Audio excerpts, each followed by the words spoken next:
हूं कि हरियाणा का मानचित्र इस लोकसभा इलेक्शन के बाद बदलेगा। और जो लोग यूं कह रहे हैं कि भूपेंद्र सिंह हुड्डा चीफ मिनिस्टर बनेंगे, अरे बनने हम देंगे तो बनेंगे ना, नहीं कैसे बनेंगे? कोई बहम में ना रहे। चौधरी धर्मवीर सिंह जी, हमारे माननीय प्रत्याशी जी, हमारे यहां के एमएलए साहब सीताराम जी, हमारे यहां के इंचार्ज और कोसली से एमएलए लक्ष्मण सिंह जी, हमारी भूतपूर्व एमएलए साहिबा और x deputy speaker Santosh ji, Om Prakash ji, सम्मानित मंच, पार्टी के सभी वरिष्ठ पदाधिकारीगण,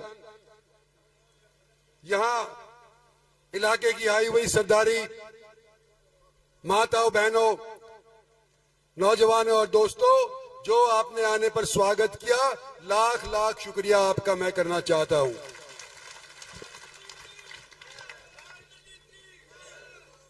एक बात मैं क्लियर करना चाहता हूं कि 4 तारीख को जब धर्मवीर सिंह के पर्चे के भरने का टाइम आया तो मैं नहीं पहुंचा और भरम लोगों के अंदर डाल दिया कि इंद्रजीत सिंह तो बिरादरीवाद के अंदर फंस गया और ये तो धर्मवीर को जिताना ही नहीं चाहता। आज ऐलानिया मैं कहता हूं कि ये इसलिए आया हूं कि धर्मवीर को जिताने के लिए आया हूं। किसी भी सूरत के अंदर आपके सहयोग के बिना धर्मवीर नहीं जीत सकता। और मैं आपका अजीज हूं, साथी हूं, हम सफर रहा हूं। आपकी आवाज को मैंने बुलंद किया है। आज के दिन मैं आपको यूं कहता हूं कि अगर दान सिंह जीतता है तो वो चौधरी भूपेंद्र सिंह हुड्डा के साथ जाके मिल जाता है तो सारे राजी कि भाई अहीर की जाट से मीटिंग हो गई, बहुत बढ़िया बात। और अगर जाट मेरे साथ दे देता है धर्मवीर में गलत, तो धर्मवीर मेरे साथ खड़ा रहा है कि नहीं खड़ा, ये बताओ मेरे को। तो जब धर्मवीर मेरे साथ खड़ा हो सकता है, दान सिंह हुड्डा के साथ खड़ा हो सकता है, तो तुम्हारी वोट कहां जानी चाहिए जब मैं पूछ रहा हूं? तो आज मैं धर्मवीर सिंह को ये बात क्लियर करना चाहता हूं कि आपका आप अगर मेरे को टेलीफोन नहीं करते 3 की रात को तो मुझे तो मालूम ही नहीं था कि 4 तारीख को तुम पर्चा भर रहे हो। और हमारी पार्टी के बड़े बड़े नेता, हमारा प्रधान भी बैठा है यहाँ पे, हमारे पार्टी के और एक बड़े बड़े नेता हैं, एमपी भी रह लिए, शायद फिर हैं, बन गए। उनका जिम्मा है 10 की 10 लोकसभा सीट जिताने का। और उनको 3 दिन मिले थे कि इंद्रजीत सिंह को खबर करो कि 4 तारीख को धर्मवीर अपना पर्चा भर रहा है। और 3 दिन तक इंद्रजीत सिंह के कानों खबर नहीं लगने दी कि 4 तारीख को धर्मवीर पर्चा भरने लग रहा है। जिम्मेवार किसको ठहराऊंगा? धर्मवीर ने तो आखिर में यही पूछ लिया कि भी आ रहा है कि नहीं आ रहा सुबह। इसको पार्टी वाले नू कहें कि हमारी जिम्मेवारी है इंद्रजीत सिंह को इतला हम कर देंगे, और फिर इतला ना करें तो किसकी जिम्मेवारी भाई? जिस पार्टी वाले ने किया उसकी जिम्मेवारी है, और इस इलेक्शन के बाद उसकी मैं खबर लूंगा।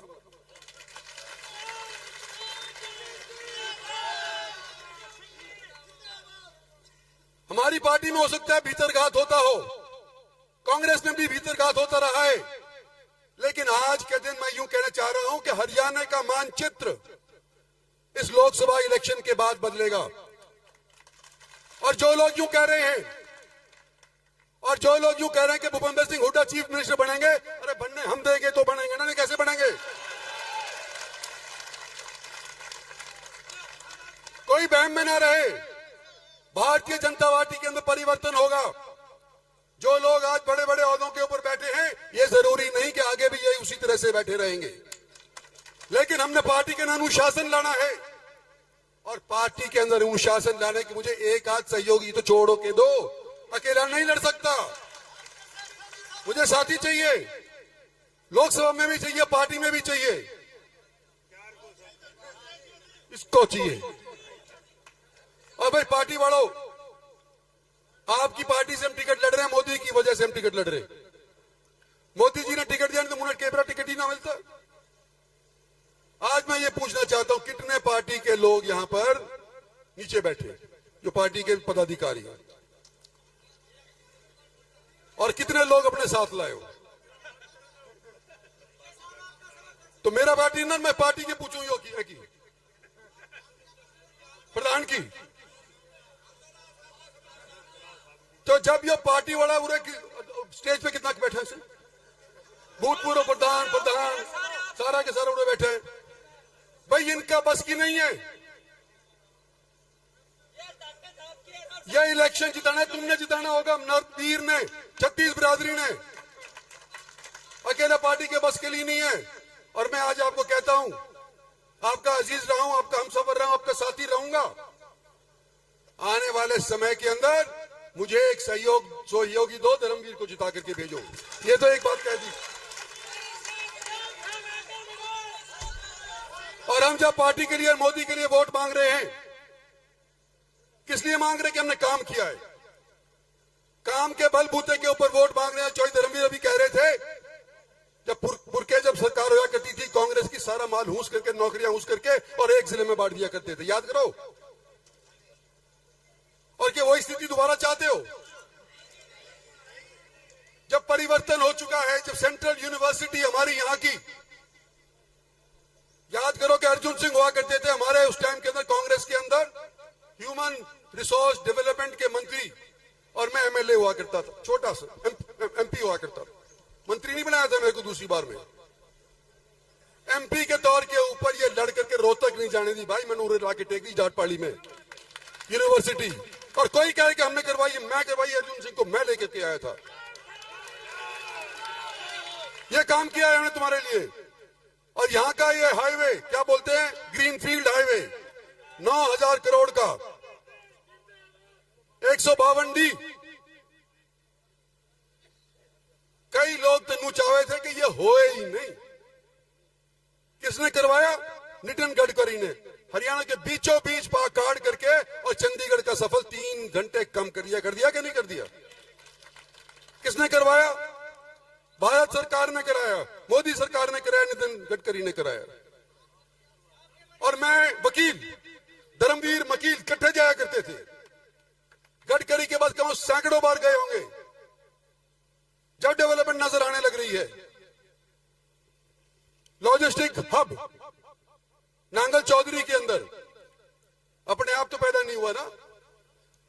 डेडिकेटेड रेल फ्रेट कॉरिडोर, यह दादरी यूपी से निकलने वाला था और कोटा राजस्थान से होता हुआ और ये जयपुर होता हुआ और फिर जाया करे था बंबई। ये उनकी स्कीम थी।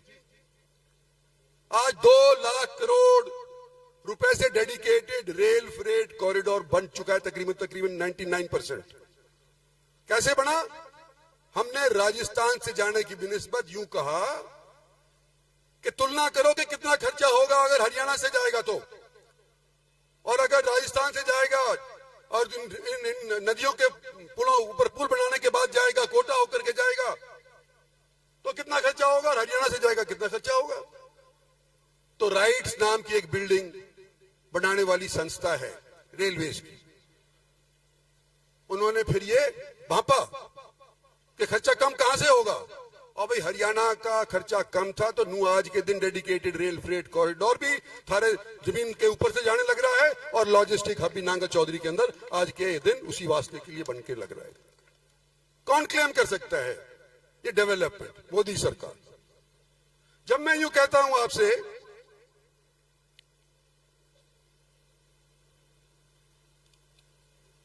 ये तो कही दी इन्होंने, पानी का इंक्रीज का बता दिया, धर्मवीर सिंह ने जी बता दिया, नारनौल महेंद्रगढ़ रोड का 4 लेन का बता दिया, ये उससे पहले अपने बनवारी लाल जी ने बता दिया कि एम्स तो अभी हाल ही के अंदर हुई है, वो सभी का फायदा होने लग रहा है। वो तो उस अमेज के अंदर तो मेरे दिल में खलिश है थोड़ी सी है? एम्स बड़ी मुश्किल के बाद जब नटनिया नाट रहे थे कि हमारे साथ गलत फैसला करवा दिया, नहीं हो सकता एम्स, और उसके बावजूद लेकर के आए। कौन लेकर आया? आपका अजीज, आपकी ताकत, आपका सहयोग, छत्तीस बिरादरी का। अगर मेरी आवाज के अंदर दम है तो आप लोग मेरे पीछे खड़े हो, नू जाकर के मेरी आवाज में दम है, नहीं तो मैं भी फुस हो लिया था। और मेरे को फुस करने में कौन कौन कसर नहीं छोड़ी, सारे लग रहे थे। आज मैं कह रहा था मेरे दिल में एक खलिश है,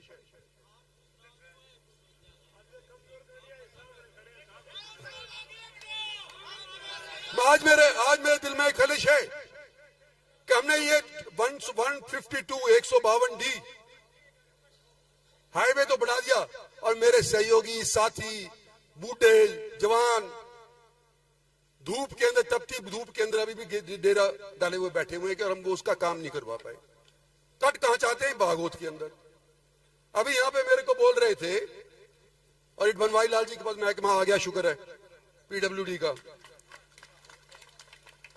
कि अगर ये करीना से दादरी वाला रोड अगर स्टेट हाईवे डिक्लेयर हो जाता है तो भारत सरकार को कट देना आसान हो जाएगा। पता नहीं मुझे होगा कि नहीं होगा, आसान होगा कि नहीं होगा, लेकिन ये आसान कहते हैं कि हो जाएगा। ये धरने पे बैठे नहीं कह रहे हैं मेरे से।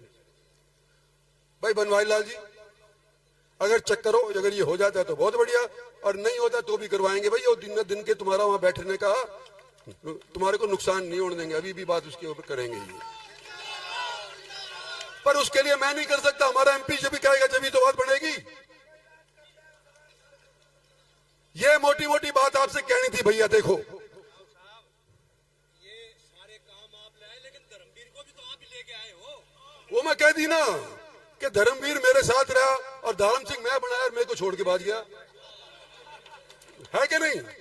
जो मेरे साथ जो करतूत होती रहती है, और मैं यूं कहूं कि जो मेरा रिश्तेदार और जो मेरी बिरादरी का मेरी गैल रहेगा ना रहा, और जो मेरा ना रिश्तेदार और ना मेरी बिरादरी का, और जो मेरी गैल रहे है। और हम दोनों मिल करके भैया 4 चांद लगा देंगे डेवलपमेंट के अंदर। इसलिए आपसे कह रहे हैं कि हमारे को वोट दो। रही बात रिजर्वेशन की, डॉक्टर साहब पढ़े लिखे हैं, हमारे सबसे पढ़े लिखे ये डॉक्टर है, एमबीबीएस है। हम तो वकील हैं, लेकिन ये एमबीबीएस भी है और बिरानी के हैं। ये खुद कह रहे हैं कि रिजर्वेशन का ये शगुफा छोड़ा जा रहा है ताकि एससी कैटेगरी के ऊपर ये डोरे डाल करके और उनको अपने हथियार ले। भाई एससी तुम्हारे काम भी तो होंगे अगर डेवलपमेंट होगा। आज क्या चाहते हैं हम कि देश का 36 बिरादरी का डेवलपमेंट हो, इंफ्रास्ट्रक्चर बने, और जिस तरह से जिस रफ्तार से आज के दिन हमारी और आपका देश प्रोग्रेस कर रहा है, हो सकता है कि सन 47 के अंदर, यानी कि 2047 के अंदर जो 100 बरस पूरे हो जाएंगे आजादी के, तो उसके बाद भारत एक विकसित देश बन जाए। तो विकसित देश बनाने के लिए 10 साल तो तुमने दे दिए, 5 साल और मांग रहे हैं। 5 साल में क्या जा रहा है? हाँ 5 ही तो साल मांग रहा है। तो भाई बनाओ मैंने, और मैं पीछे देखनी हो मत, हम पीछे खड़े तेरे, आगे ना आगे धकेल दो, आगे जाने दो इसको। धन्यवाद और जय हिंद।